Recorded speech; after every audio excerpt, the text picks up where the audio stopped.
Okay, Assalamualaikum and good day everyone. So I'm going to continue on the RC beam design example.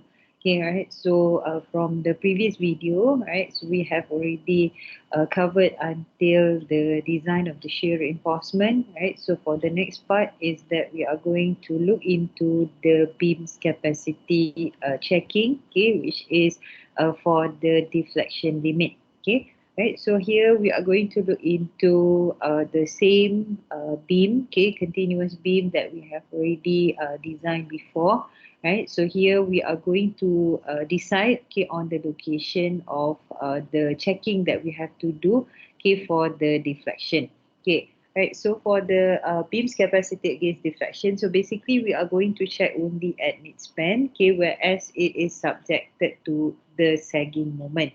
Okay, right. So sagging moment means that we usually are dealing with a positive bending moment. Okay, right. So therefore, we are going to check only at the midspan. Okay, which we are not going to look into the checking at the support.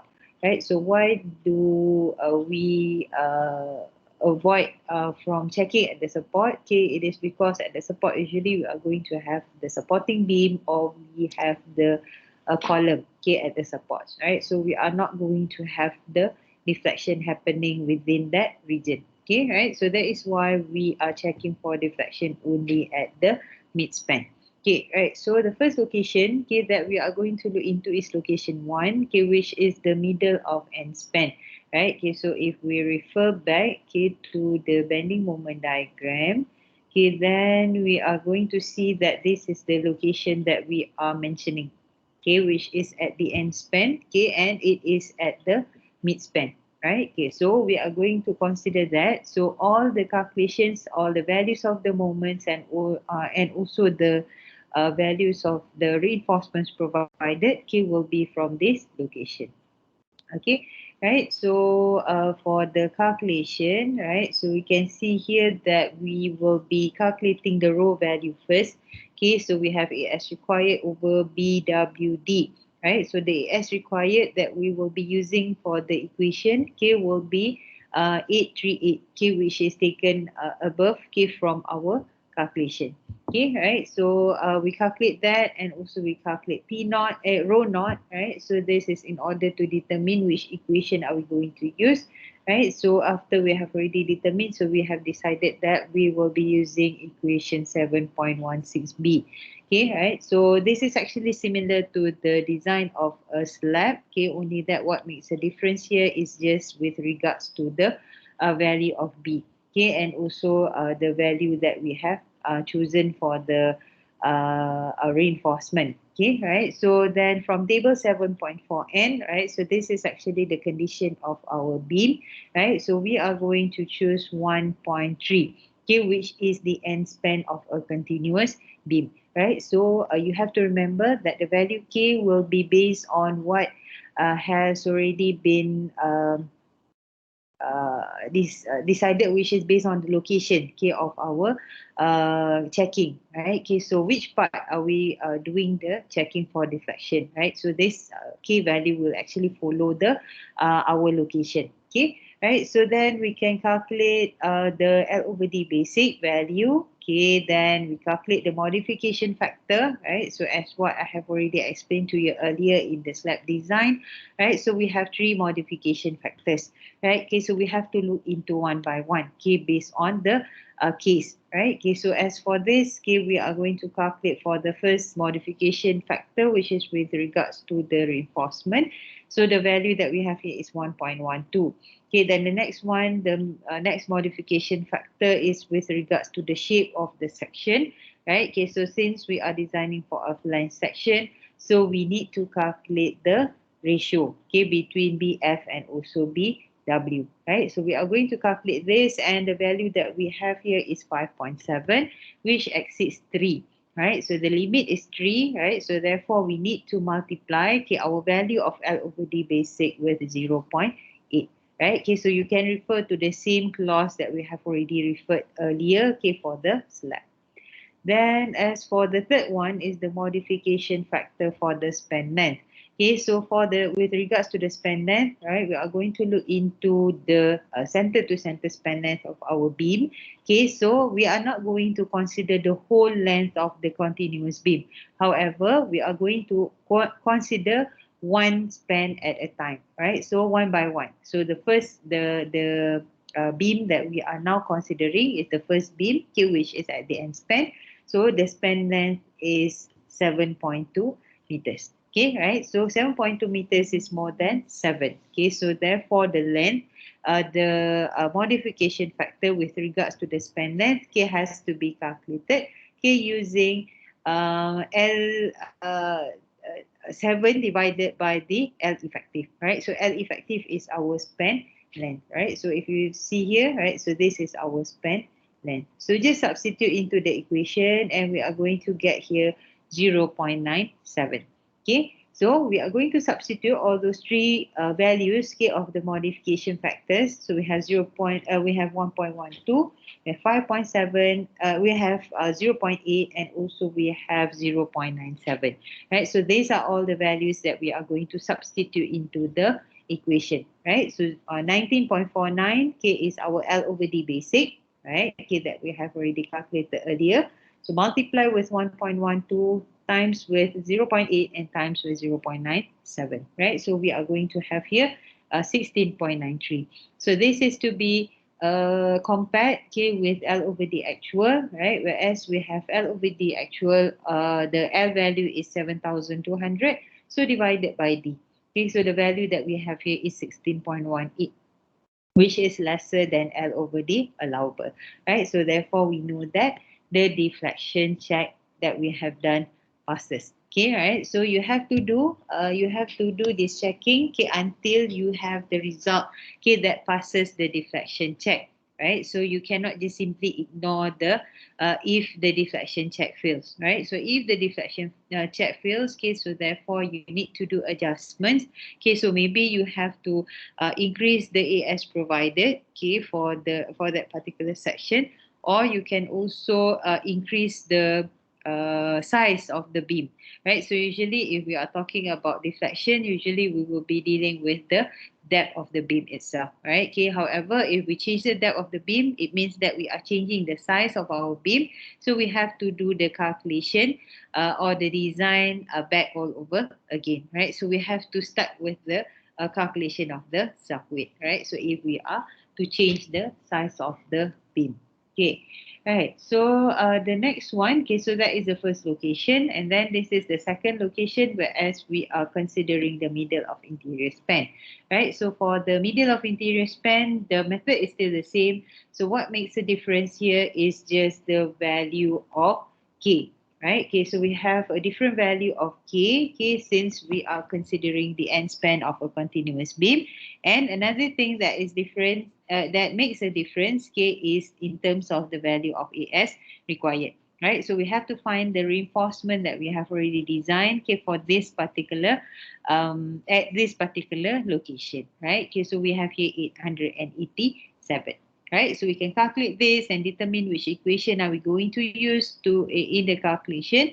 Okay, and then again we are going to calculate the modification factors, right? So we have three modification factors, then calculate L over the actual and also calculate L over the allowable. Okay, so however, as for this example, right? Okay, so we have our L over the allowable is 15.57. Okay, however, the L over the actual is 18.88. Right? Okay, so we know that at this point, okay, is that the a deflection check fails, right? So what you have to do is that we have to propose a solution. Okay, so propose two layers of reinforcement, right? So we have 3H20, okay, plus with 2H12, right? Whereas we are going to have a total of 1,000, okay, 168, okay, millimeter square, right? So this is for the total of AS provided. So this will be the new one. Okay, then 2H12 will to be curtailed at the supports. It means that we are going to shorten, okay, or reduce the reinforcement at the supports, right? So we can actually do this curtailment, okay, to avoid congestion of the reinforcement. Okay, right. So once we have increased, okay, the value of AS provided, so you can see that actually, okay, when we increase this value, okay, what happens is that the modification factor for the reinforcement will also be increased, right? Okay, since the value of AS provided is used here, right? So we have AS provided used here, right? Okay, so therefore here the original value, okay, before we make adjustment is 1.06. However, when we add some additional reinforcements, okay, to our AS provided, so we can see that the value has become 1168. All right, so this is AS provided, which increases the value of the modification factor. So the modification factor now becomes 1.32. Right, okay, so we are going to recalculate, okay, the value of L over D allowable, okay, which we are going to add up or multiply, okay, the value with the new modification factor. So all other values will be remaining the same. Okay, what is the difference? Okay, is just with regards to the modification factor due to reinforcement. So we have 1.32. So when we substitute that, so we can see that the L over D allowable has been increased to 19.38. Right. Okay. So the previous value is uh, 15.57, okay, which is this one. So this is the old value, right? Okay, so after we have changed the reinforcements, we have added up some reinforcements to our section, right? Okay, so therefore we are going to get 19.38. So compare back with L over the actual, right? So you can see that we have our L over the allowable is more than L over the actual. Right, okay, so this is one of the options that we can do, okay, if the deflection check fails, right? So you can actually do the adjustment, okay, by adding more reinforcement to the provided reinforcement. Okay, so the next part is with regards to the beam checking for cracking, right? Okay, so as for this, okay, we are going to look into all tension zones, okay, which we have the mid span of the end span, okay, which is at our left. Okay, then we also have the interior supports, okay, and also mid span of the end span for the right part, okay, of our beam, right? Okay, so we have as for the S value, right? Okay, so we are going to also calculate for the steel stress, right? Okay, so you can see here that the steel stress is calculated by using this equation Fs, right? Okay, so this is the equation that is given in the Eurocode, right? Okay, so we have Fyk over 1.15, okay, then multiply with Gk plus with 0.3 Qk, k divided by 1.35 Gk plus with 1.5 Qk. Right, okay, so and then we will be having the value of the steel stress, and we can refer to the table, okay, in order to determine the value of Wk, right? Okay, so here we are going to take Wk equals to 0.3, right? So therefore the maximum allowable spacing, okay, based on the steel stress and also the Wk value, right? So we are going to have here 150 mm. Right, okay, then this value, which is the maximum allowable bar spacing, is to be compared with the maximum spacing, the actual spacing, okay, that is provided by our reinforcements, okay. So we will be considering both the diameter of the links, okay, as well as the reinforcements, okay, right? So for example, if we are looking at the first location, okay, so location 1, we have 3H20, right? So for 3H20, okay, basically we are going to arrange the reinforcement in this direction, okay, which is in one layer, right? So 3H20, okay, so the value S that we have already calculated here, okay, is actually the value that is in between the reinforcement, right? Okay, so this is the maximum allowable bar spacing. Okay, so this is the maximum bar spacing, okay, with regards to the reinforcement, right? Okay, so you can actually calculate, okay, for these values, okay, using this equation of B, okay, minus with 2 times diameter length, okay, then minus with how many bars that you have, all right? So if this is the example that we are dealing with, so 3 times with the diameter bar, right? So if then we are going to divide this by the spacing, okay, between the reinforcements, right? Okay, so as for this, okay, the spacing that we have is 2 spacings, right? So therefore we are going to divide this by 2. Right. Okay. The next one is 2H25 plus with 2H20. Right. So basically, if the reinforcement is written in this way, right. So it means that we are going to have 2 layers of reinforcements. Okay. So when you have 2 layers of reinforcements, okay, basically we are going to just calculate for the spacing that is for the bottom part of the beam. Right. Okay. So we will end up with something that looks like this. Okay, so 2H25 is placed at the bottom. Okay, and then another 2H20 is placed on top of it. Right, okay, then we are going to measure, okay, the clear spacing between this reinforcement. Okay, right, so this will be S. Right, so similar to this. Okay, then we can also calculate for location 3. Right, so we are going to check. So since the maximum allowable bar spacing is 150, so we can compare with the values that we have from each and every location of the reinforcements. Okay, so we have here 45, 85, and 45. Right, okay, so it means that for all locations, okay, the cracking requirement passes. Okay, right, so then we can proceed, okay, to the detailing. Right, okay, so as what you can see here in the detailing, right, so it is not really clear, okay, the picture, right, okay, but actually the reinforcement that we have drawn here is drawn just for a part, okay, which is the left part of our beam, right, so since this is symmetrical beam, right, okay, so it is symmetrical on left and right, okay, of the beam. So therefore, in the detailing, okay, you do not need to draw the whole beam, okay, from end to end. However, you can also draw only half of it, right? Okay, so as you can see here, okay, so we have the location of the supports. Okay, so we have location for support 5, okay, and also support 6. Okay, so when you draw, then you have to draw it one by one.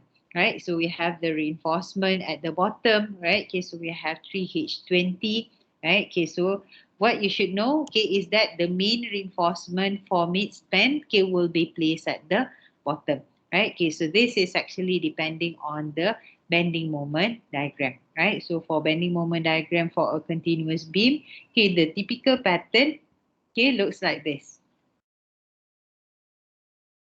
Okay, whereas we have positive and also negative bending moments. Okay, right. So for positive bending moment, it means that the tension zone happens at the bottom. So the tensile reinforcement will be provided at the bottom. Right. Okay, so you can see here that 3H20 okay, is placed at the bottom of the beam. Okay, then at the interior support, right? So with regards to the interior support, okay, here also we are going to have a tension reinforcement. Okay, however, since the value of the bending moment is negative, so therefore the tension reinforcement will be placed on top, right? So instead of the bottom, right? Okay, so you can see that at this support 6, right? So we are going to have, okay, the reinforcement that we have provided, okay, for the interior supports, okay, which are 2H25 and also 2H20, okay, is placed at this location here.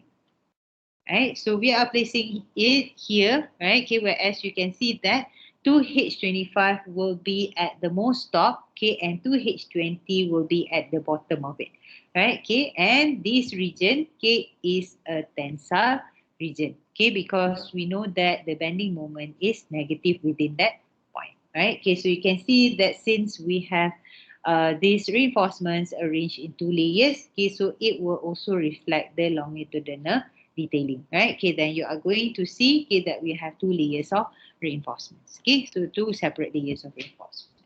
Okay, then what is next, right? Okay, then we also have this. Basically, we are going to have the tension lap, right? So this lapping is the connection between reinforcements. Okay, then we also have to propose hanger bars, okay, within this area. Okay, so as for the hanger bars, usually we will be using only AS minimum, right? So you can calculate AS minimum, then provide the reinforcement based on the AS minimum. Okay. Right, then after that, we also have the compression bars. Okay, so for the support, right? So we also have to provide the compression bars, right? So therefore, we are going to provide the reinforcement here at the bottom as well, right? However, okay, based on the calculation, right? So we have already decided that we wanted to provide 3H16. Okay, however, when we look into the detailing, we can see that next to it, okay, is the main reinforcement for the midspan, right? So this is the main reinforcement for the midspan.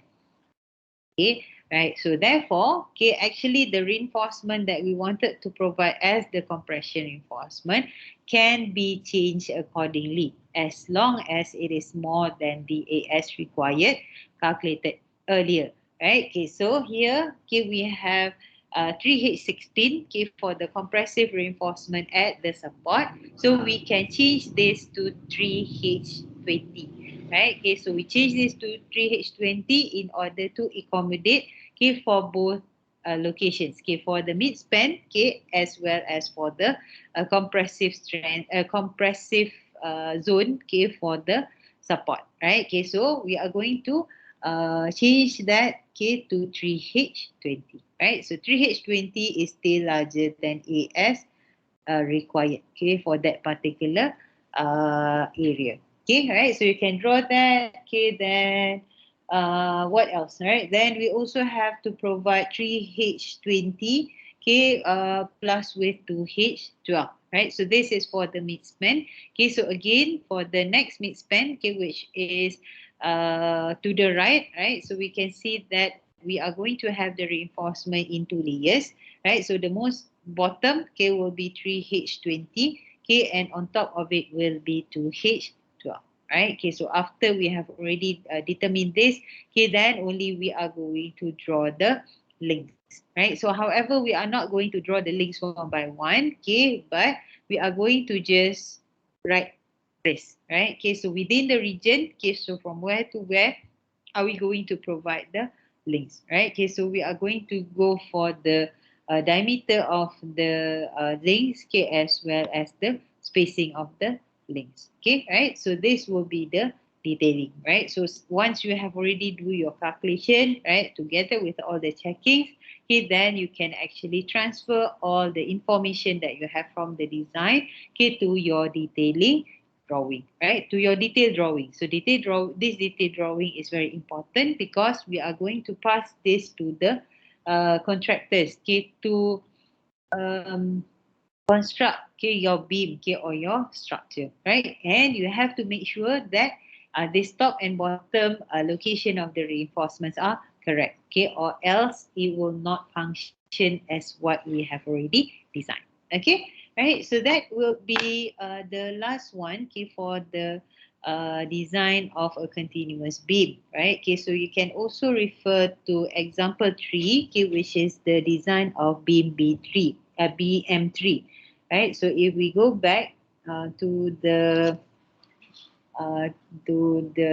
plan view, right? Okay, so we can find the beam B3, okay, BM3, okay, which is located here, okay, in the middle of the structure, okay, which is this one. So this is BM3. Okay, so all the calculations are actually the same. So what makes a difference here is in terms of the load transfer.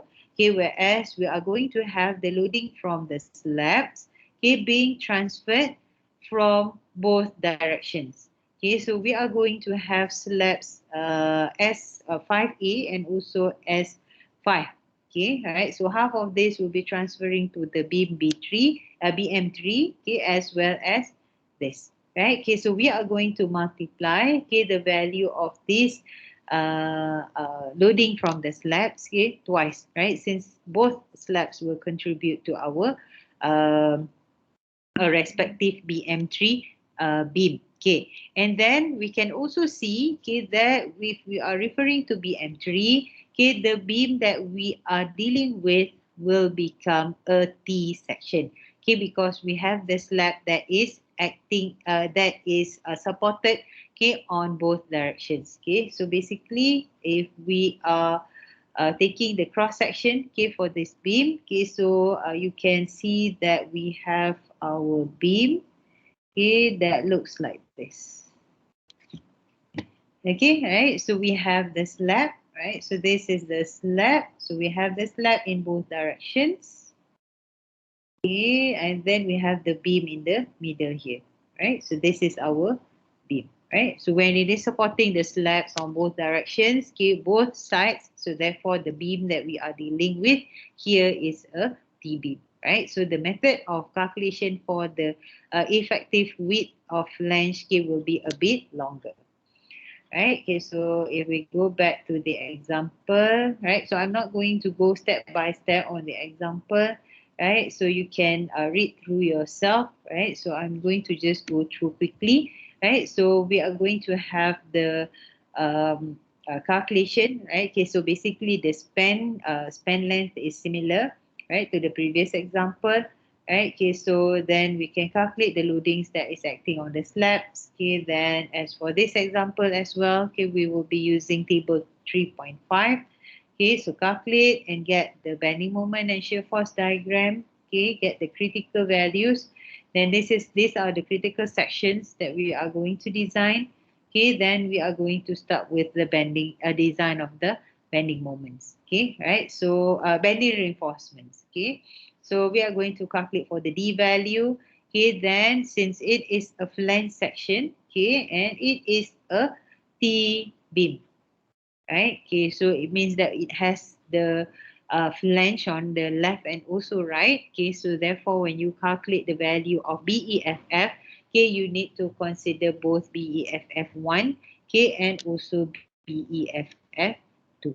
Okay, so we are going to look into both sides, right? Okay, so therefore BEFF is equals to 2080, right? So then next is the design of the main reinforcement. So similarly to the previous example, okay, we will be calculating MF first, right? So MF is to determine the location of the neutral axis, okay, and we are going to design this beam as a rectangular section, right? So please be reminded again, okay, that the value B that we will be using in the design equation is the BEFF value, and it is not BW. Okay, so calculate K, calculate Z, calculate A as required, then we can propose the reinforcement. Okay, right, so again the checking has to be made, okay, with regards to the maximum spacing, okay, maximum and also minimum spacing between the reinforcements. Okay, right, so from there we will be able to provide, okay, the suitable reinforcement, okay, for our beam, right? Then this is location 2 and also location 3. Okay, so for location 3 as well, okay, we will be designing this as a flange section. Okay, right, so the steps are the same, only that there is a difference in view of the load transfer. Okay, so next is the design of the shear reinforcement. Okay, so for the common practice, it is carried out, okay, the design for the 3 locations in each span, okay, which is approximately 1/3 of the span, right? Okay, so the method is similar to what we have done earlier in the previous example. Okay, right, so calculate and then shear reinforcement is required.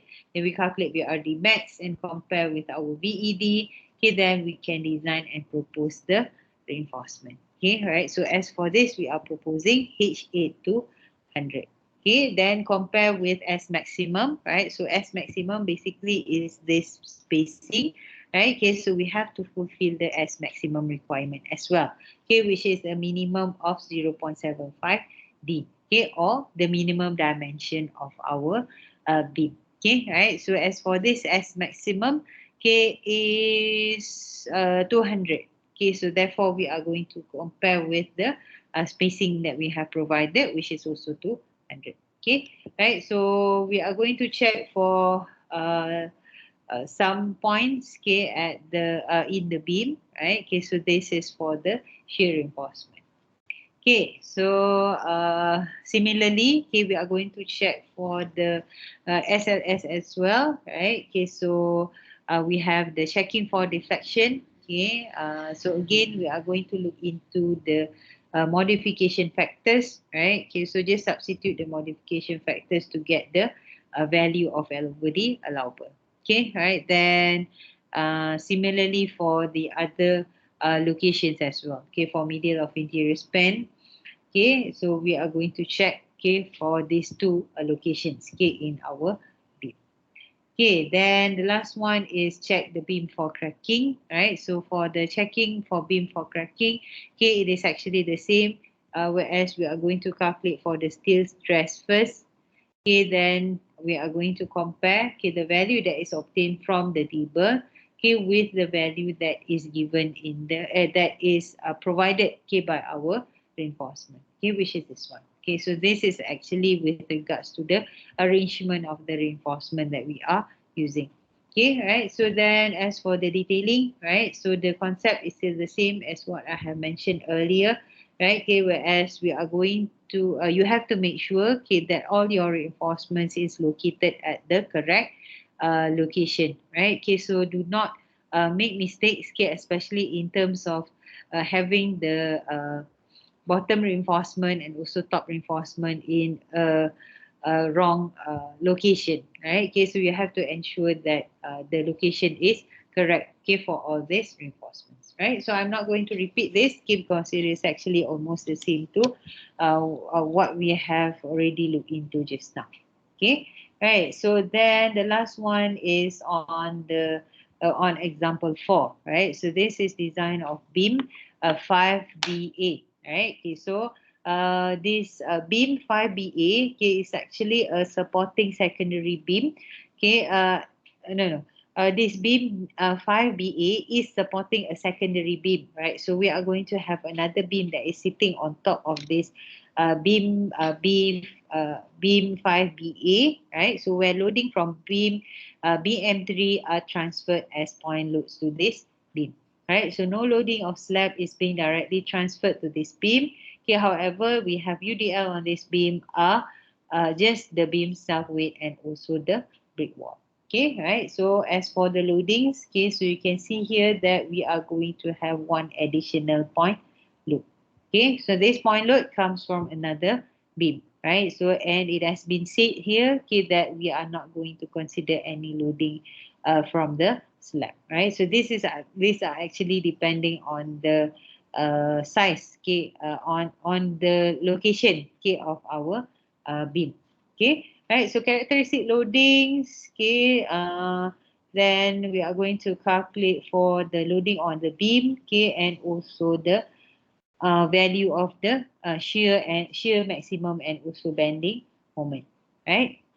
Okay, so we have here the shear force diagram, okay, and also the bending moment diagram, right? Okay, so what makes the difference for a simply supported beam is just with regards to this, okay, but other calculations are actually the same, right? Okay, so assume bar length diameter, okay, then we are going to design for the bending reinforcement.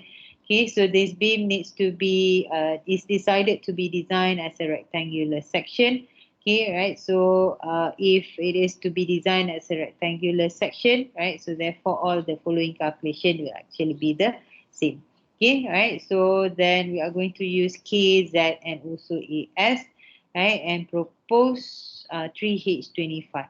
Okay, with the area of reinforcement provided is 1472.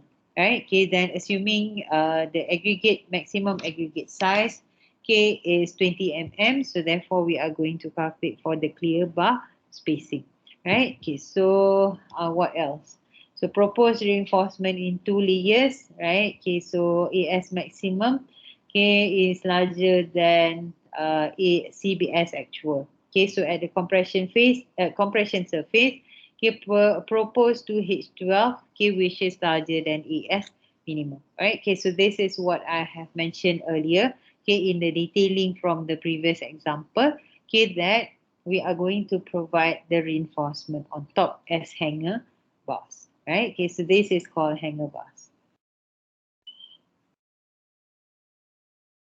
Okay, right. So it will not take any values of moments. Okay, however, it is meant to be the cage for our reinforcement, right? So we can actually tie up okay, the this additional reinforcement with the shear reinforcement, okay, which are the links, right? So that is the purpose of having this reinforcement on top, okay, even though it is designed as a singly reinforced section. Okay, so the next one is with regards to the shear reinforcement design, right? So for the shear reinforcement design also, okay, we can actually use the same method, okay, as what we have used for the continuous beam, okay, right? Okay, only that we are going to look into the critical zones for our beam. Right, so we have zone 1, zone 2, zone 1 and also zone 2, right? So since it is a symmetrical beam, right, so therefore we are going to calculate for zone 1 and zone 2 only, right? So design and check whether shear reinforcement is required, okay, then we can get the ASW over S required, okay, and we can propose the shear reinforcement, okay. Right, so that is for the shear reinforcement. So next is the checking of the beam against deflection, right? So as for this, okay, it is similar to the previous one, only that we ended up with only one span, right? So for middle of end span, okay, we have to check for the deflection. So then check for L over D allowable, okay, and also check for the beam for cracking, right? Okay, so we are going to check at tension zones, okay, because the possibility okay, for cracks to happen in concrete, okay, it happens in the tension zones only. Okay, then we also have to calculate for Fs, right? So basically, this is the steel stress. Okay, so in consideration of the GK and also QK values, okay, so we are going to determine this, okay, in order to determine the maximum allowable bar spacing from the table. Okay, right. So as for this example, okay, the reinforcement that we have provided passes the requirement. Okay, so the next part is the detailing, right? So the detailing for simply supported beam, okay, is much more simpler in comparison to the continuous beam, okay, because we do not have negative bending moments, right? Okay, so basically um, for a simply supported beam, okay, so the top part will be subjected to compression and the bottom part will be subjected to tension, right? Okay, so you can see here that the tensile reinforcement will be placed at the bottom, right? Okay, and as what you can see from this figure, okay, is that for the tensile reinforcement, okay, we have the reinforcements in two layers, right? Okay, so we have here, if we are drawing the cross-sectional view, okay, then we can see that we have 2H25 at the bottom, at the most bottom. Okay, then we have 2H20 on top of it. Okay, so we have the reinforcement arranged in two layers. Okay, and curtailment can be made, okay, in a simply supported beam, okay, in order to avoid congestion of reinforcement at the support. Right, okay, so the curtailment, okay, can be done, okay, at 0.1 L. 0.1 L from the center of support, right? Okay, so we can provide this curtailment, and we are going to curtail only 50% out of the reinforcement provided for our section, right? So and the one that we are going to curtail will be the reinforcement that is on top, right? Okay, so we are going to cut it out, okay, because at the ends here, okay, we know that for a simply supported beam, the bending moment looks like this. Okay, so bending moment diagram.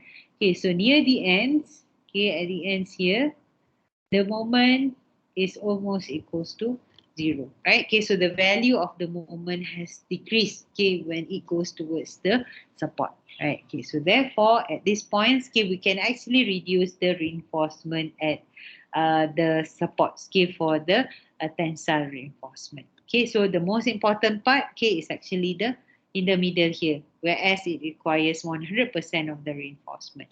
Okay, but towards the end, okay, we are going to require like 50% only out of all the reinforcements. So when we cut half of it, right? So you can see here that we are cutting 2H20 only, right? So 2H20 is the reinforcement that is on top. So if we are taking the um, a cut section, okay, of our beam, right? A second cut section. So let's say this is the first cut section. Okay, so this is the first one. So as for the second one, okay, what we are going to see in the cross section, okay, is that the reinforcement that is left, okay, is just 2H20, right? Okay, so only this, right? So this is for the second cross section, right? So this is at the end, okay, as we have already reduced half of the reinforcement, okay, within that area.